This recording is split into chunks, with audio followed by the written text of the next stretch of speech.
Welcome to 1000 PS, welcome to our playground, which is the Austrian Alps. And we've gone a little bit Moto Guzzi crazy, because we've got the new Stelvio, we've got the new V85, both new for 2024, but let's split the differences.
So we managed to have a few days here in the Austrian Alps testing the new 2024 Stelvio against the new V85, which is also a 24 model. Now, we've looked at each individual bike in different videos, so hopefully there'll be a link somewhere where we can go into the technical details of two bikes. But what we wanted to do is just show a little comparison between the two bikes. Now, obviously both Guzzi, both very lovely styling, high level of finish, both use a kind of similar engine layout. You can both tell the Moto Guzzi, but obviously this is the new water-cooled engine with the exhaust kind of exiting towards you with the fueling on the inside.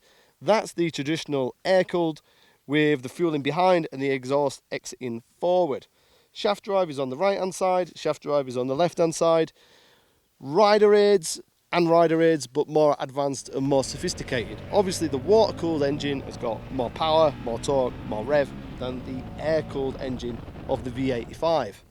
It's kind of like before and after is kind of the easiest way to describe two bikes.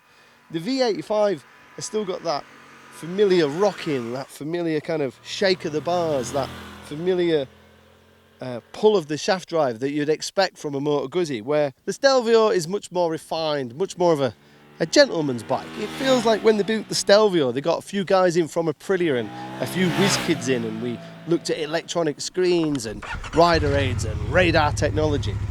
And it feels like when they did the V85, they sat outside a pub playing chess, drinking brandy and talking about the old days when Guzzi was synonymous with aerodynamics and winning races at the TT. And I don't mean that in a derogatory way. The V85 has got lovely styling, lovely character. It's just easy going and lovely.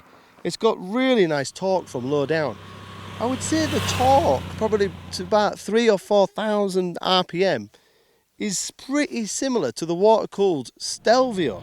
It's only when you start to rev the Stelvio does it really kind of kick sawdust in the face of the V85. This is much quicker, much revier, much sportier, and despite the weight, kind of more agile. This has got more tech, more rider aids. It's kind of more of everything. It kind of makes the V85 feel a little bit dated, despite that being a 2024 model.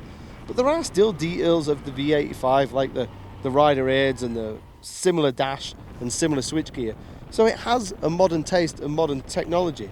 But for example, this has got electronic screen, that's a manually adjustable screen, water-cooled, air-cooled. You can see the similarities, but they're not similarities. They're kind of in the same family, but one kind of went to university, progressed and did really well and has got white teeth and gelled hair, and the other one kind of enjoys sailing around the world and fishing. That's the V85. As to which one I would prefer, every sensible bone in my body says the Stelvio. It's a better bike. It is a better bike. It's more expensive. It's got more tech. It's got more power. It's got more of everything. But there's something special about riding the V85 that I kind of like. I just like the simplicity of it. I don't want to go 200 miles an hour. I don't want to be going off-road doing massive jumps. I just want to enjoy the ride and enjoying the simplicity in a ride here in the Alps. If I had a choice this afternoon between riding the two, I'd probably take the V85. So we've not delved into the technology between two bikes and the power and the torque. They're all on separate videos where there'll be a link somewhere, hopefully, that you can check out. We just wanted to do a little bit kind of before and after to compare the two. We hope you've enjoyed the video. If you've got any really in-depth technical questions, then fire them below. Me or one of the members of the team will get back to you. And if you want to see a kind of similar test like this, but with other manufacturers, fire that below, and hopefully the guys will invite me back for another test.